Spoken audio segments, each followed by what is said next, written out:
Hello students, आज हमें study करना है एप्लीकेशन ऑफ डिटर्मिनेंट्स। मतलब डिटर्मिनेंट्स का यूज़ हम किस तरीके से कर सकते हैं। फर्स्ट ऑफ ऑल हम स्टडी करते हैं क्रैमर्स रूल्स। क्रैमर्स रूल में जो फॉर्मूला दिया है उसे हम इक्वेशंस को सॉल्व करने के लिए यूज़ कर सकते हैं। ओके, नाउ 10th क्लास में आपने टू वेरिएबल्स के इक्वेशन को कैसे सॉल्व करना है ये क्रैमर रूल से स्टडी किया। 11th में हम स्टडी करने वाले हैं कि three equations in three variables. अगर तीन इक्वेशंस अवेलेबल है और थ्री वेरिएबल्स है, लेट अस से variable x and z, in that case हम प्रॉब्लम को कैसे सॉल्व कर सकते हैं, वेरिएबल की वैल्यू कैसे फाइंड आउट करना है। Okay, so first of all आपको एक देना है, एक्सप्लेनेशन में आपको दे दूंगा। ओके, अभी आप चाहो तो इक्वेशन कैसे सॉल्व करना है ये देख सकते हैं शॉर्ट में। जैसा ये सॉल्व एग्जाम्पल है 2x minus y plus z, x plus 2y plus 3z is equal to and so on. तो simultaneous equation in two variables आप 10 तक पढ़ चुके हो। अभी 11 स्टडी करना है थ्री वेरिएबल्स के थ्री इक्वेशंस। ओके, ना यहाँ पर x y z अगर मिसिंग है तो हम x कैसे कैलकुलेट कर सकते हैं। तो x के लिए आपको क्या करना है, dx अपॉन d करना है। y के लिए क्या करना है, तो dy upon d, and for z it will be dz upon d। अब ये dz, dx, dy and d क्या होता है ये हम आगे स्टडी करेंगे। अभी बस याद रखो कि x is equal to dx upon d, y is equal to dy upon d, z is equal to dz upon d। अगर आपको 10th का पॉइंट याद होगा तो शायद आप समझ गए होंगे कि ये फॉर्मूला क्या है। एक सॉल्व एग्जाम्पल के थ्रू हम समझ लेते हैं। Solve the following equation using Cramer's rule. First दिया है 2x minus y plus z is equal to 1, then x plus 2y plus 3z is equal to 8 and 3x plus y minus 4z is equal to 1। तो हमारे पास यहाँ पे three equations available है in three variables. ठीक है, first step होती है D calculate करना। चलो हम first of all three equations note कर लेते हैं। Equations 2x minus y plus z is equal to 1, x plus 2y plus 3z is equal to 8 and 3x plus y minus 4z is equal to 1। Okay, now first d। अब d कैसे calculate होगा, d that is determinant. Now d के लिए आपको क्या करना है, equation में x, y और z के साथ जो कोएफिशिएंट है, जो वैल्यूज है, बस उससे कंसीडर करना है। जैसे 2x minus y plus z, इसमें x के साथ 2 है, y के साथ -1 है और z के साथ +1 है। तो एक्स वाई जेड की जो कोएफिशिएंट है, वो कोएफिशिएंट का जो डिटर्मिनेंट होता है, उस डिटर्मिनेंट को हम कहते हैं d। Then x plus 2y plus 3z, यहाँ पर x के साथ 1 है, y के साथ 2, z के साथ 3, then 3x plus y minus 4z। तो हमें लिखना पड़े 3, 1, -4। ओके, और अगर हम ये डिटर्मिनेंट सॉल्व करते हैं, देखो फर्स्ट हमें लेना होगा 2, नेक्स्ट हम क्या करेंगे, first row first column ignore करो,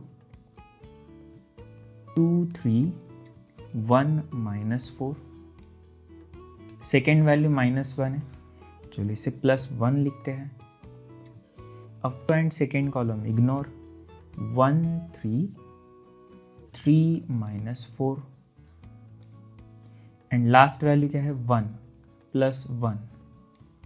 चलो first row and last column अगर हमने इग्नोर किया, 1, 2, 3, 1।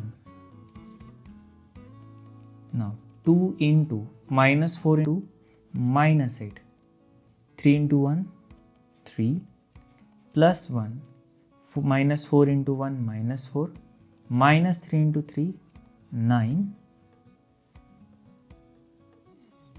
Plus 1, 1 into 1 1, -3 into 2 6, that is 2 into -11 +1 -13 +1 -5, which is -22 -13 and -5. -12 into -12 -13 -35 -35 और -5 -40। तो यहाँ पर हमें d मिल गया -40। ओके, अब नेक्स्ट स्टेप क्या रहेगी, कैलकुलेट करना है dx then dy and then dz। देखो dx dy dz।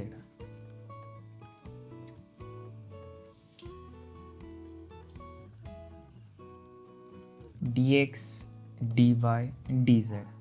अच्छा, अभी dx के लिए हमें क्या करना है, तो ये जो फर्स्ट कॉलम है ये मान लो x को रिप्रेजेंट कर रहा है, सेकेंड y को और थर्ड z को। हमने जो वैल्यूज पुटअप किए वो कौन से सीक्वेंस में, first x then y then z। Okay, dx calculate करने के लिए आपको x के वैल्यूज को रिप्लेस करना है ये इक्वल टू के वैल्यूज में। ओके, हमारी इक्वेशन जो थे, फर्स्ट इक्वेशन में आंसर था 1, सेकेंड का आंसर था 8, थर्ड का आंसर था 1। तो आपको सिंपली क्या करना है, x के वैल्यूज को इस आंसर से पुटअप करना है। ओके, इक्वेशन का जो वैल्यू आपको दिया है उससे। तो x की जगह पर हम लिखेंगे 1 8 1, बाकी y z के वैल्यू एज इट इज -1 2 1 1 3 4। और अब इसे सॉल्व करना होगा। सेकेंड dy के लिए हमें क्या करना है, जहाँ पर y है उस y की जगह पे हमें ये इक्वल टू के वैल्यूज को पुटअप करना है। तो x और z as it is, x आएगा 2 1 3, इन प्लेस ऑफ y की जगह पर हमने क्या लिखना है, 181 लिखना है, 181।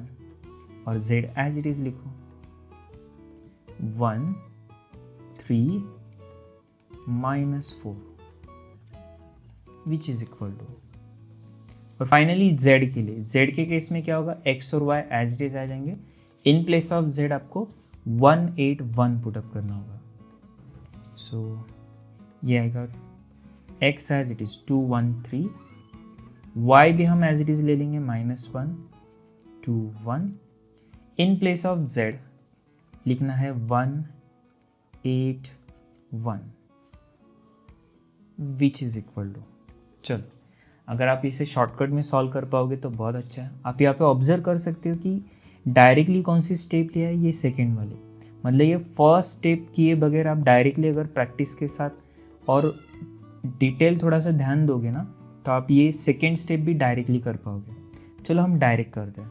क्या करना होगा, 1 in bracket first row and first column ignore करो, 2 3 1 -4 बचा, -4 × 2 होता है -8, -1 × 3 किया तो 3। सेकेंड वैल्यू यहाँ पर -1 है, हम लिखेंगे +1 इन ब्रैकेट। अब first row and second column ignore करो तो 8 3 1 -4, -4 × 8 किया तो -32, -1 × 3 -3 and finally +1। First row last column ignore, 1 × 8 8, -1 × 2 2, -11 × 1 -11, -35 and +6। तो -11 -35 ये हो गया -46, -46 +6 किया तो -40। ठीक है, सिमिलरली dy कैलकुलेट करना है, तो 2 इन ब्रैकेट फर्स्ट रो और फर्स्ट कॉलम इग्नोर, -4 × 8 किया तो -32, देन 1 × 3 3, +1 का हम लिखेंगे -1, first row second column ignore, तो 1 3 3 -4, -4 × 1 -4, 3 × 3 9, then +1 as it is in bracket, first row last column ignore, 1 × 1 1, -8 × 3 24, तो -32 -3 -35, -35 × 2 किया तो 70 -4 -9 -13 into -1 ये आएगा +13 and this is -23 which is equal to -70 and -23 -93 +13 किया तो -80। और अब सेम इसी तरीके से dz कैलकुलेट करना होगा two as it is first row first column ignore 1 into 2 2 -1 into 8 8 -1 का हो जाएगा +1 then 1 into 1 1 -24 then last 1 1 into 1 1 3 into 2 6 तो 2 -8 -6 into 12 2 -12 ये आएगा -23 और -5 दैट इज -40 ओके। और x का फॉर्मूला हमने लिखा है dx अपॉन डी, y के लिए हम लिखे हैं dy अपॉन डी,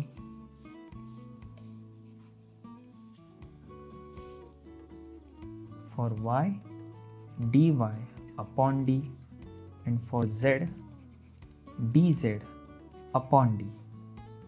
तो dx हमारे लिए है -40 और dy है -40 -40 अपॉन -41। y के लिए -80 upon -40 which is 2 minus cancel 80 upon 40 2 and for dz -40 upon -40 which is equal to 1। तो x is equal to 1, y is equal to 2 and z is equal to also 1। ठीक है, तो काफ़ी simple question है। अभी आपको क्या करना है, इमीडिएटली वीडियो पॉज करके ये जो सेकेंड सॉल्व एग्जाम्पल है ना इसे सॉल्व कर लेना है। चलो सॉल्व, आपके पास सॉल्यूशन भी है, कुछ डाउट आता है तो आप सॉल्यूशन देख सकते हो गया। देखो अभी सॉल्व एग्जाम्पल जो मैं कहा था उससे सॉल्व करने के बाद ही आगे का क्वेश्चन सॉल्व करना है। ओके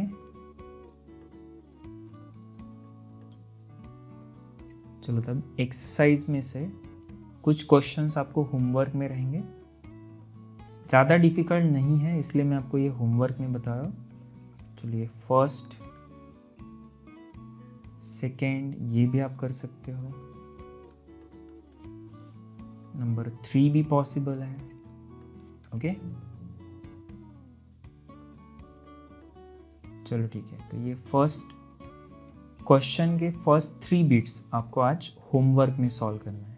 ओके चलो नेक्स्ट सेशन में हम लेवल प्रॉब्लम्स को सॉल्व करेंगे। Thank you.